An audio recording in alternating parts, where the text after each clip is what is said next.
Bismillahirrahmanirrahim. Assalamualaikum warahmatullahi wabarakatuh. Perkenalkan, nama saya Muhammad Ilham Aziz. Saya dari Fakultas Tarbiyah Prodi PAI kelas 5A.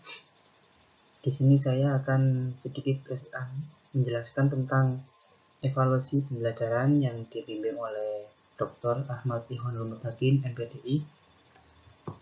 Saya sedikit menjelaskan tentang jenis-jenis evaluasi pembelajaran. Nah, yang pertama yaitu pengertian evaluasi pembelajaran. Di sini evaluasi pembelajaran adalah proses sistematis untuk mengukur dan memahami sejauh mana siswa atau peserta didik mencapai tujuan pembelajaran yang telah ditetapkan. Nah, evaluasi pembelajaran sangat dibutuhkan dalam suatu pembelajaran atau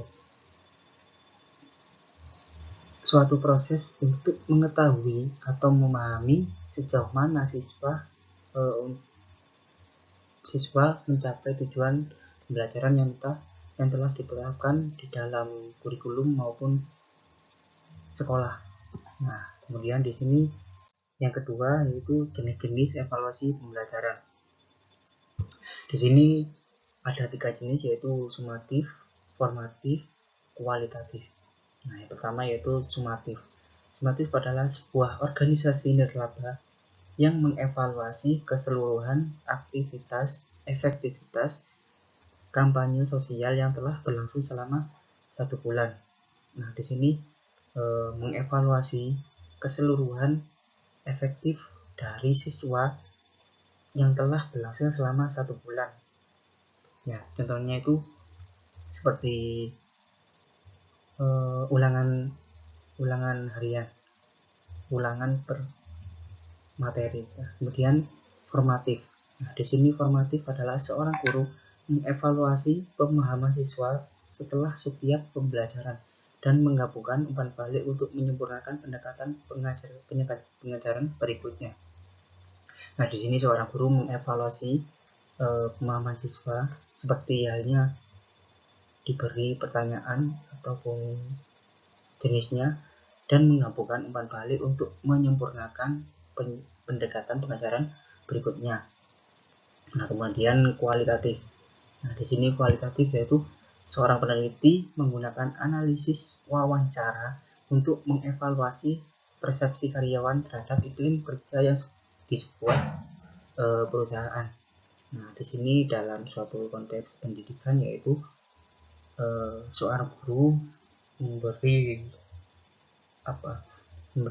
pertanyaan secara langsung kepada siswa dalam bentuk wawancara untuk mengetahui seberapa jauh yang telah ditempuh oleh siswa tersebut. Nah, selanjutnya yaitu teknik-teknik evaluasi pembelajaran. Nah, di sini ada 4 teknik, yaitu yang pertama ujian tertulis, kemudian tugas atau proyek, kemudian observasi, kemudian yang terakhir evaluasi. Nah, di sini yang pertama yaitu ujian tertulis. Nah, ujian tertulis merupakan cara yang umum digunakan untuk mengukur pengetahuan dan pemahaman siswa tentang pelajaran. Nah, mereka memberikan gambaran tepat tentang pemahaman siswa dan dapat digunakan secara efektif untuk pengukuran komprehensif. Nah, di sini ujian tertulis ini biasanya banyak dilakukan di setiap lembaga-lembaga untuk mengetahui seberapa tahu atau seberapa paham siswa yang telah diberi pelajaran oleh guru. Nah, kemudian yang kedua yaitu tugas atau proyek. Di sini tugas atau proyek memberikan siswa kesempatan untuk menerapkan pengetahuan mereka dalam konteks nyata. Ini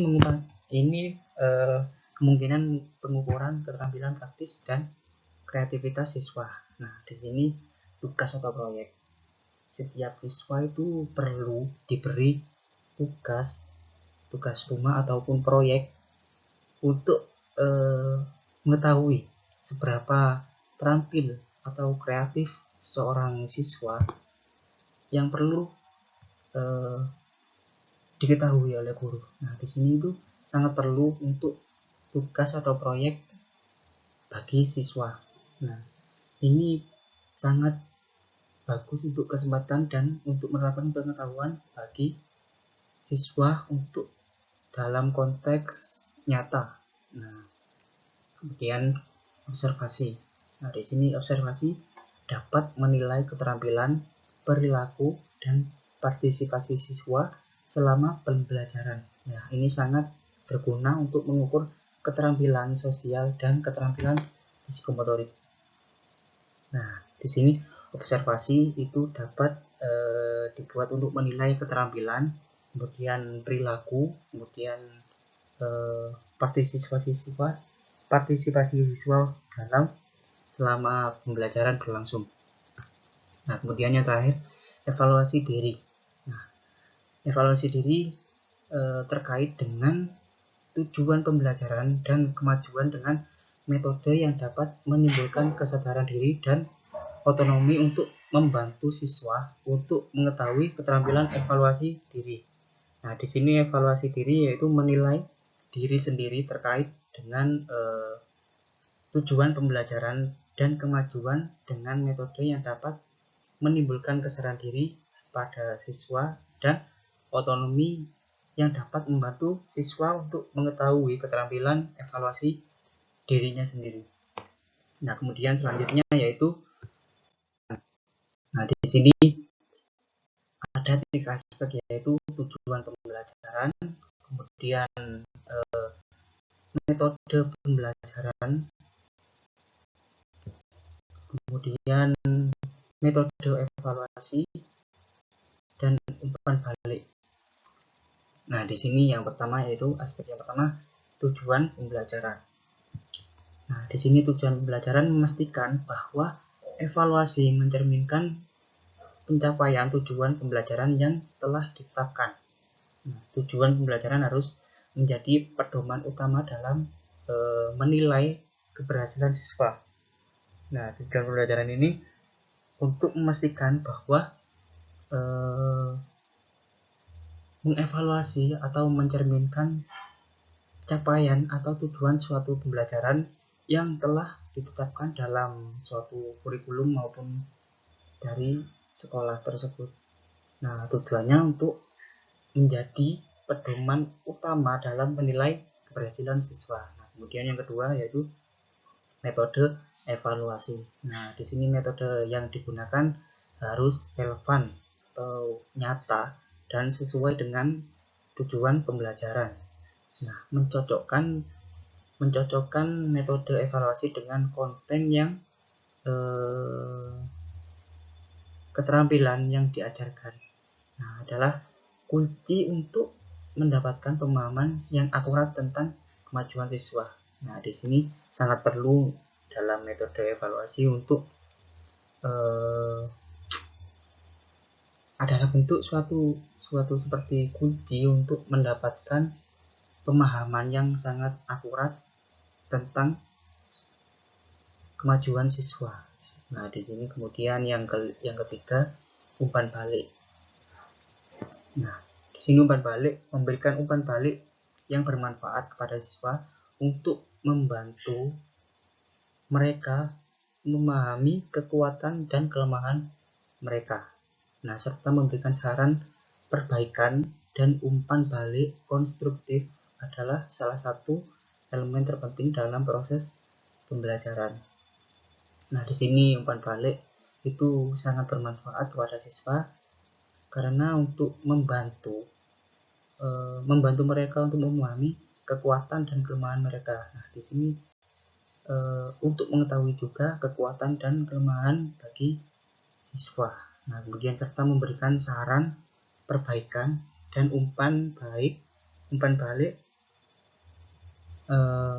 dalam proses pembelajaran. Nah, kemudian yang selanjutnya tes. Nah, di sini ada 3 yaitu penilaian proyek, portofolio, dan rubrik penilaian. Nah, di sini penugasan proyek, kemungkinan siswa untuk menerapkan pengetahuan dan keterampilan mereka dalam konteks yang nyata.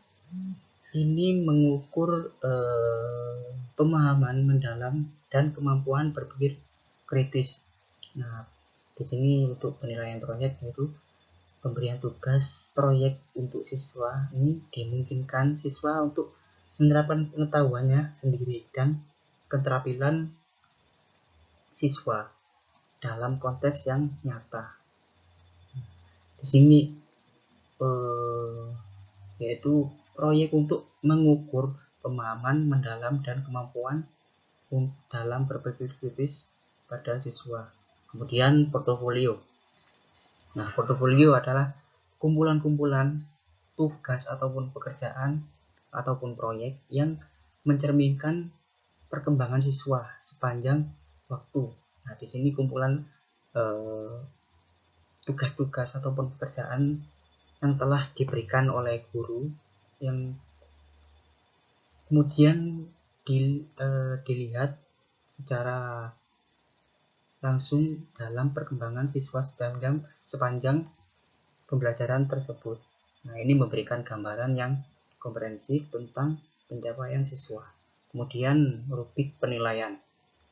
Nah, di sini rubrik penilaian yaitu alat yang digunakan untuk mengukur kinerja siswa berdasarkan kriteria tertentu. Ini membantu dalam memberikan umpan balik yang jelas dan konsisten kepada siswa.